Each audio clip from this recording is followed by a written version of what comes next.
Hot Mic with Houston and Hogan features two radio professionals with over 100 years of broadcasting experience between them. Dave Hogan and Randy Houston are both native Western North Carolinians whose rich voices have been heard in every glade, cove, and holler of Western North Carolina and East Tennessee, primarily on AM radio. And between the two of them, they've worked in just about every radio format. As you can imagine, these guys have tons of stories about the day-to-day of live radio and the interactions they've had with listeners and entertainers while they were immersed in, at the time, one of the most influential and informative mediums available. Those experiences will be featured in this podcast series. Check the subscribe button wherever you get your podcasts with Randy and Dave on Hot Mic with Houston and Hogan. Welcome, friends, to another episode of Hot Mic with Houston and Hogan. I'm Randy Houston, the Houston part of this thing. And this is Dave Hogan, a big Hogan howdy. Dave, it's good to be back with you, buddy. We always enjoy getting together and telling tales and eating lunch and sitting down and recording a few of our thoughts about over a century of radio in Western North Carolina and East Tennessee. When we last left you, we were talking about one of our favorites, and a lot of our radio, both of us, a lot of our radio pasts involved working in the industry when the birth of country music was coming along in the 50s, 60s, 70s, 80s, and we became acquainted with and very involved, some in the careers of these people, and one of the favorites that both of us really like to talk about is Merle Haggard. That's what we left you with on the last show, saying we were going to tell some more stories about Merle Haggard. I'm always ready for that. He's one of my favorites. And you and I were talking about our favorite Merle Haggard songs. And, of course, Merle had so many big hits. Today I Started Loving You Again, Swinging Doors, Lonesome Fugitive, and on and on. But you mentioned Carolyn, one of his perhaps lesser-known songs, as your favorite. Yeah. My favorite is also probably one of his lesser-known songs. And I think it was Dwight Yoakam that I heard say regarding the song I'm about to talk about, if somebody didn't know anything about country music and asked him to give him an example of a country song, this would be the one that Dwight Yoakam said he would use. A Merle Haggard song called Holding Things Together. Remember it? I do. I don't remember the lyrics. All right, let me give you some of the lyrics. Okay. Go ahead. It's called Holding Things Together. And let me read some of the lyrics. Holding things together ain't no easy thing to do. When it comes to raising children, it's a job meant for two. Alice, please believe me, I can't go on and on holding things together with you gone. Now, Alice, of course, is the mother and wife in the story. But listen to these lyrics. Today was Angie's birthday. Now, Angie, of course, is the daughter, the little girl. Today was Angie's birthday. I guess it slipped your mind. I tried twice to call you, but no answer either time. But the postman brought a present I mailed some days ago. I just signed it Love from Mama, so Angie wouldn't know. Ooh. Isn't that powerful? Heavy duty things. Woo. And then the chorus of holding things together ain't no easy thing to do. When it comes to raising children, it's a job meant for two. Gosh. He was a poet, man. I mentioned Today I Started Loving You Again, and Merle said that was his biggest moneymaker. As far as royalty checks are concerned. Mm-hmm. And I think they were in Dallas, going home after being on the road and when I say they, I'm talking about Bonnie Owens. They were married at the time. You know, Bonnie was Buck Owens' first wife. Oh, I forgot about that. Yeah. It's where she got the name Owen. And she kept the name Owens, Bonnie Owens. She recorded some under that name, so she just kept it for her entire career. But they had, they were headed home after being on the road for a long, long time, and they had an opportunity to spend a little time together. And Merle said something like, put his arm around Bonnie and said, well, we're going to have a little time off, and I can start loving you again. And Bonnie said, well, you know, that's a good song. I'll start loving you again. So anyway, they went on to the hotel room, and Merle was hungry, and he said, Bonnie, would you go get me a hamburger? Bonnie went and got him a hamburger. When she returned, Merle had written, today I started loving you again.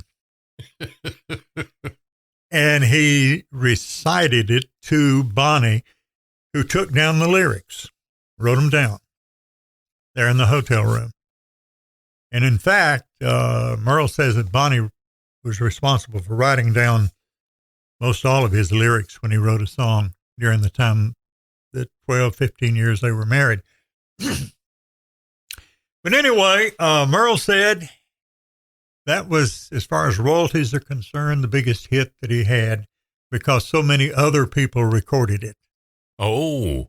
You know, some of the songs that Merle Haggard wrote were kind of unique to him, and it would be hard for somebody else to sing. Right, right. But that's not the case with Today I Started Loving You Again. Right. Everybody's recorded that. Everybody who's made a record in Nashville practically has, at one time or another, recorded that song. So as a result, the royalty checks were huge. Well, to start with, he credited Bonnie with half the song because she had the idea. Right. That it would be a good song title. So she got half the royalties. And then Merle said, when we divorced, she got half of the half. Half of the half. So she wound up with 3/4. 3/4 of the song, and he just had a quarter. I love it. I love it. He was so great. And he was funny too. He was a prankster. And, yeah. Yeah.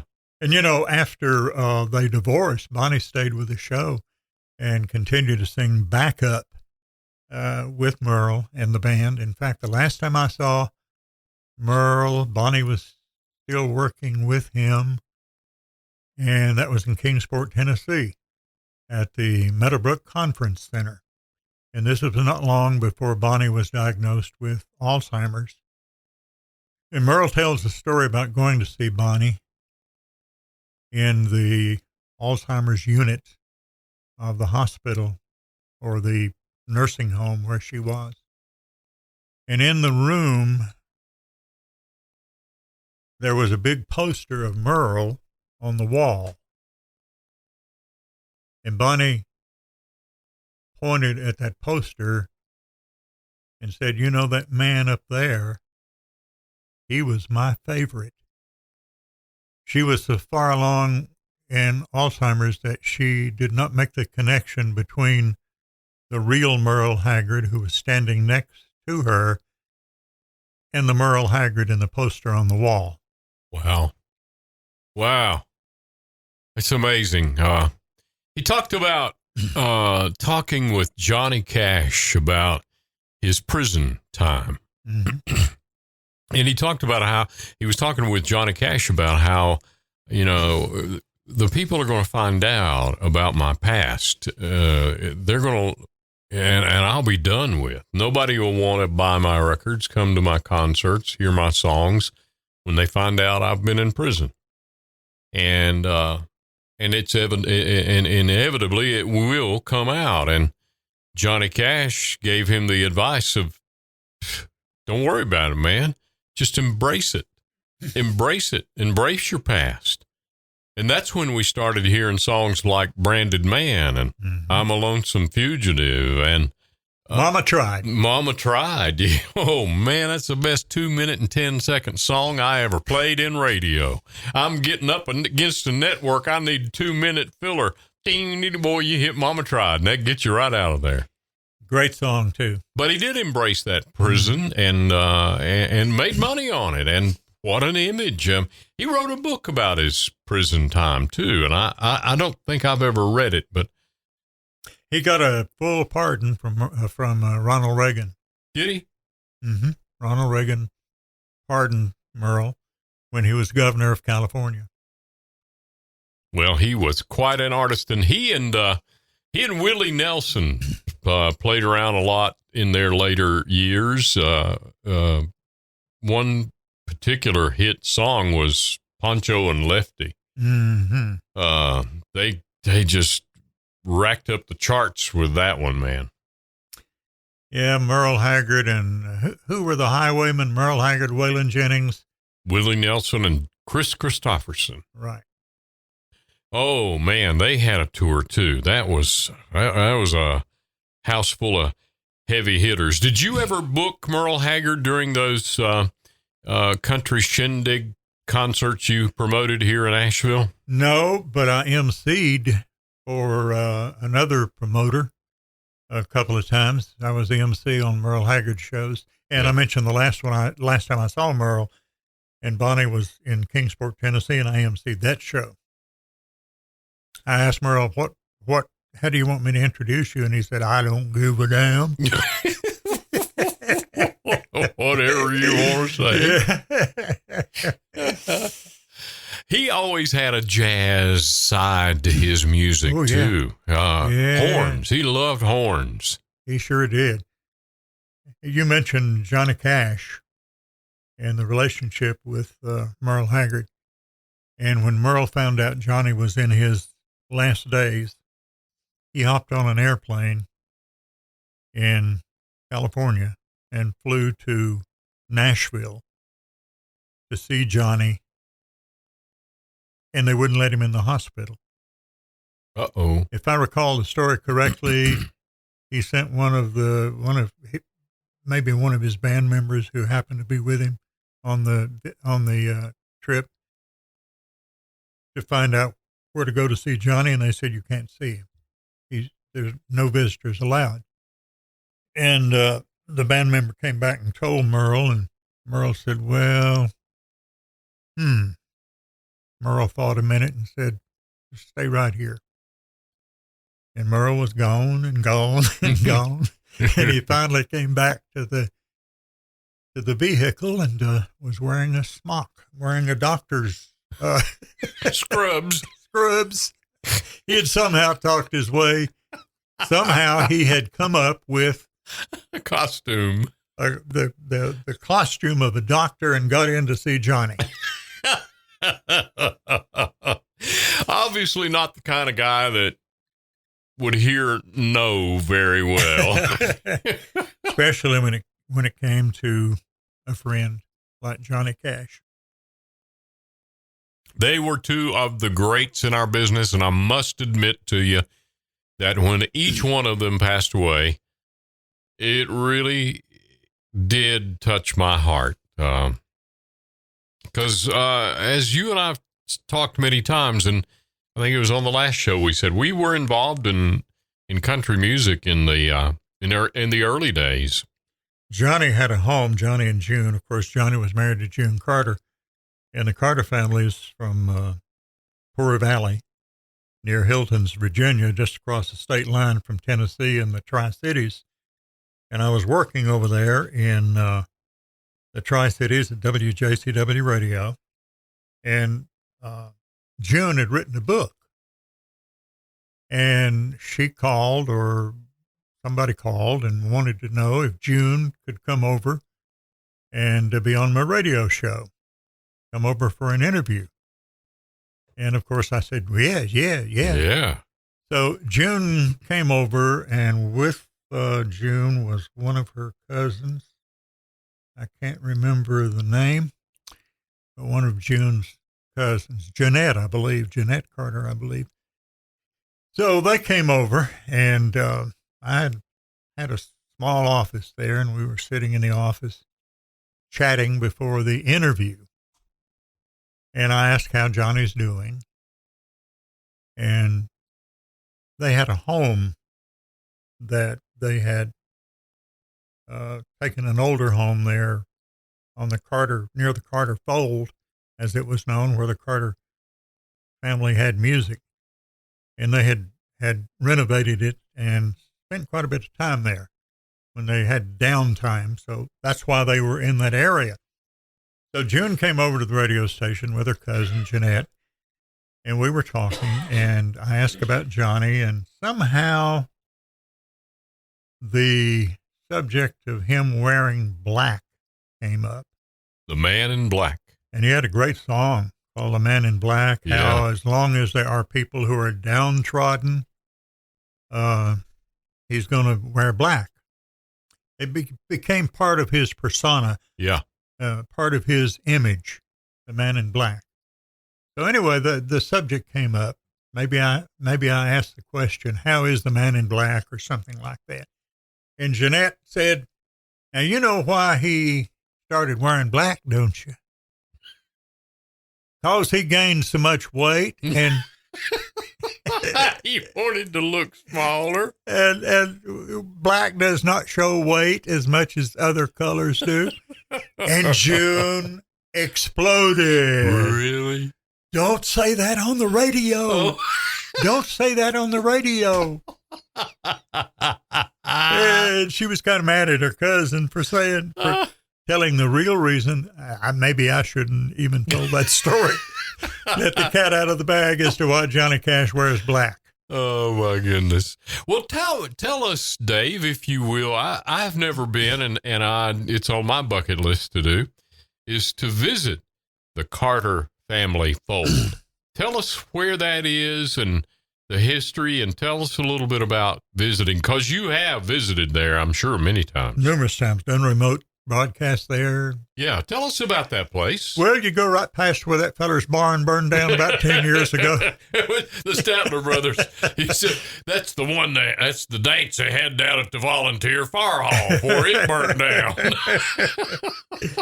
Well, you go to Gate City, Virginia, which is just past Kingsport. And it's hard it's out in the country, up a holler, and it's just hard on the broadcast, on the podcast, to tell somebody how to get there. You can't so get the best there thing from you here. do is go to Kingsport and stop and ask somebody. Love it. Follow that line in the road? Yeah. Hilton's, Virginia is your starting point. Okay. Hiltons, Hilton's, Virginia. Tom T. Hall had a home there, too. You know, Dixie, Tom's wife, Tom T.'s wife, she was a Carter? No, she was from England. Oh, okay. She was English. And she came over. She started writing songs while she was still in England. And some country music performer, I just don't remember who it was, had played a show, and she showed him some of her songs, and he was impressed. And anyway, long story short, she wound up coming to the United States, and she met the Carters. And before she wrote, the first hit she had was Truck Driving Son of a Gun by Dave Dudley. Okay. Yeah, I remember that. Not long after Six Days on the Road. Okay. Yeah. Okay. Truck Driving Son of a Gun. That was Dixie's song. So at an awards show, I asked Dixie one time, how did you meet Tom T. Hall? And it was at an awards show. Tom had written Harper Valley PTA. Oh, the big Jeannie C. Riley hit song. And she had written Truck Driving Son of a Gun, and they both got awards. Okay. And that's how they met. And Dixie became good friends with the Carters, the Carter family. In fact, before she started making some money and later on married Tom T. Hall, she worked for the Carter family. Okay. So Tom T. and Dixie wound up building, I don't know if they built a house or if they renovated one, right near where Johnny and June had their home. They're in what people refer to as Poor Valley, near Hilton's Virginia. There's live performances there. The Carter Fold. Back to the Carter Fold. Yes, it's a nice rustic facility with room for square dancing up front, and they've got a stage. And I think Johnny did his last performance there at the Carter Fold. I believe that's right. At least one of his last performances was done at the Carter Fold. But anyway, on weekends, I'm not sure. Maybe in the warm weather they do 2 nights, Friday and Saturday. But year-round on Saturday night, they have mostly bluegrass and old-time music there at the Carter Fold. Well, like I said, it's on my bucket list. I'm going to head over there sometime. And can I go with you? Yes, let's do. It'd be fall of the year. It'd be a great time to spend a little time up in those mountains of East Tennessee and Virginia. We also talk about a lot of things that are happening in our industry of broadcasting. We were involved so much in the early days of AM radio, and nowadays things have changed so much, Dave. But it's still very, very rewarding to find people who go back far enough, like you said, to talk about some of the old artists and some of the ways that this industry got started. Don't use that word old. Oh, that's right. We're not old. We're classic, aren't we? Mature. We are mature. Classic country. I still play classic country and love it. I know you do. Every morning on WHKP in Hendersonville, I do a 6 to 9 a.m. show that features classic country, and I'm not alone. There's a lot of other people that like it too. Well, you know, a good song doesn't age. No. If it's a good song and it came out in the 1960s, it's still a good song in this decade. It sure is. And some of those songs. Oh, did you happen to see the latest CMT special about Vince Gill? No. It is phenomenal. It's the extended special. It may over an hour, I think, but a lot of today's country artists learned the Vince Gill songs.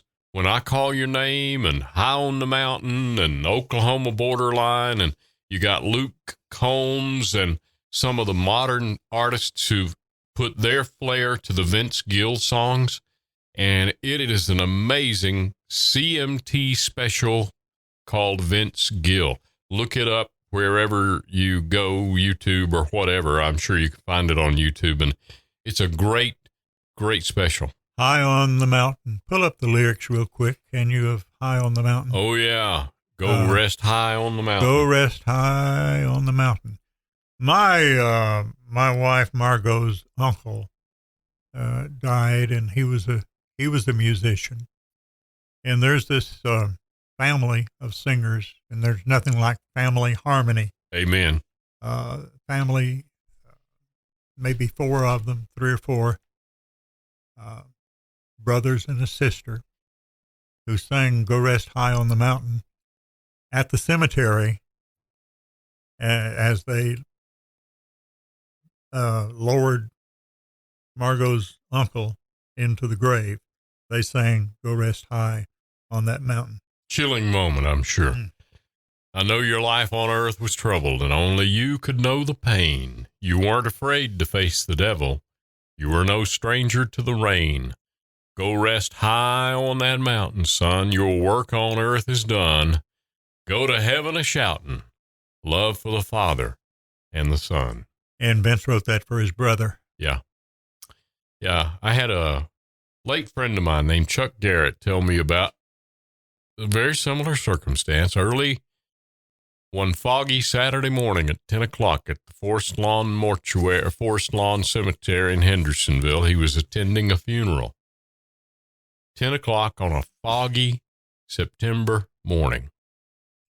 And he said the lady stepped out from behind a tree with a fiddle and hit those strings And he said you could barely see her through the mist, but you heard that violin, that fiddle.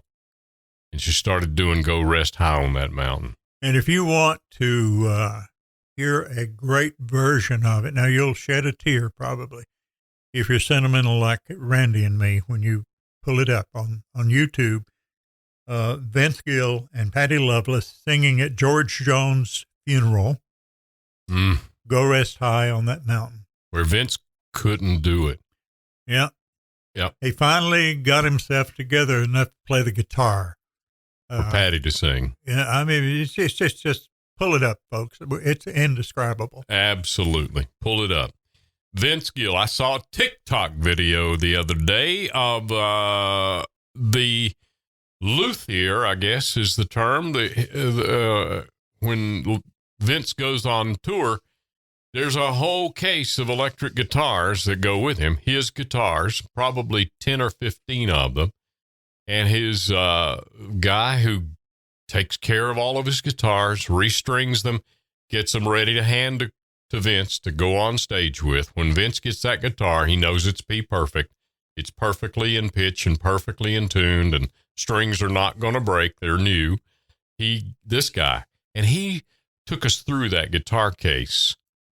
And he'd pull out each guitar and tell us this is a 1956 Telecaster that Vince got when he was 14 years old. And the guitar was skinned all to pieces, paint worn out, the pick guards ragged. And he pulled out 10 or 15 of these vintage guitars that were all played. Vince got this one when he was 21. He got this one when these guitars well worked, well used. Now he's using them to play with the Eagles. Vince Gill is part of the Eagles and their tour now. He's phenomenal. Vince Gill is one of the greats he's the Merle Haggard of the era of Vince Gill. Yeah, Vince Gill could make a great living just as a guitarist. He's tremendous. Absolutely. Speaking of old guitars, Trigger, the most famous of all guitars. Willie Nelson's guitar, and he's had Trigger for years, and it's got autographs all over it from Willie's friends and contemporaries. Yeah, and a big hole in it too. Trigger, a lot of people worry about Trigger. Trigger is constantly maintained. The bridging inside Trigger, inside the guitars, reworked regularly. A lot of people have an interest in Trigger. Yeah, Trigger's a very famous guitar. And I'll just be honest with you, man. When I hear Willie Nelson playing Trigger and singing a song, when he switches to the guitar part, and it's just like he's singing. Mm-hmm. It's just like you hear Willie. Willie Nelson for president. We got to go. Randy, it's been fun. Let's do it again sometime. Let's do. Join us on Hot Mic for Hot Mic with Houston and Hogan. Be sure to click the subscribe button for another episode of Hot Mic with Randy Houston and Dave Hogan.